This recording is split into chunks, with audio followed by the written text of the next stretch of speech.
Et voilà, nous voilà arrivés au jour 29 et 30. Franchement, bravo à vous.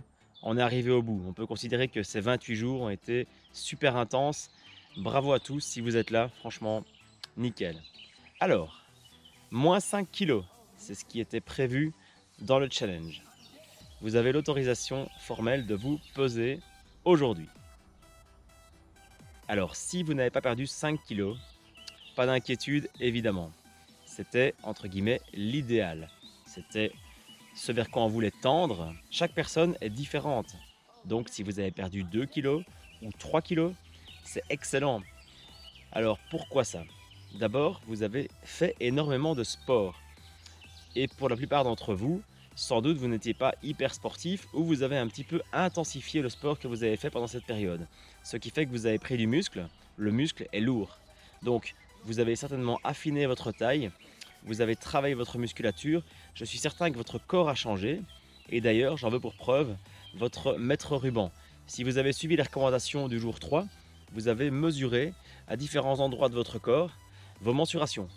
Reprenez-les aujourd'hui et dites-moi en commentaire ou en privé ce qui a changé. Je suis persuadé que votre corps a énormément changé.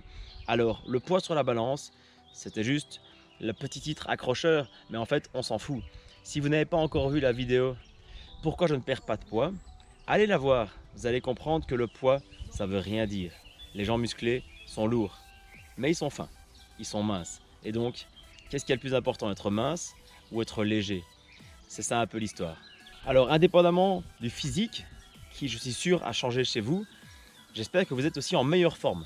Donc en meilleure forme physique, mais mentale également, que vous vous sentez vraiment en pleine forme. En plus, là, on a le soleil, c'est génial pour l'instant. Mais je suis persuadé que tout votre état d'esprit a changé. Alors, revenons un peu sur ce qu'on a fait pendant un mois. Vous avez amélioré vos habitudes sportives, vous avez commencé à bouger plus et régulièrement, vous avez commencé à mieux manger. Alors, pour la suite, ne changez rien. On va continuer comme ça. Alors, soit vous aviez un objectif précis qui est déjà atteint peut-être, et dans ce cas-là, revenez tout doucement à votre vie d'avant en respectant tout de même un maximum les préceptes qu'on a vus, parce que c'est ça qui va vous permettre de maintenir ce poids idéal et cette forme de corps idéal.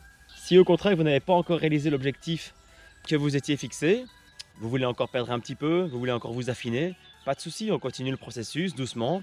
Vous avez mis en place de très bonnes habitudes, gardez le concept général. Alors vous n'êtes pas obligé de faire autant que pendant le challenge, mais gardez l'idée, bougez au moins une demi-heure par jour, ou faites un hit tous les 2 jours de 20 minutes, c'est suffisant. Et à côté de ça, gardez une alimentation saine, équilibrée, en limitant un maximum les excès, comme on a vu pendant le challenge. Vous allez continuer à approcher votre objectif.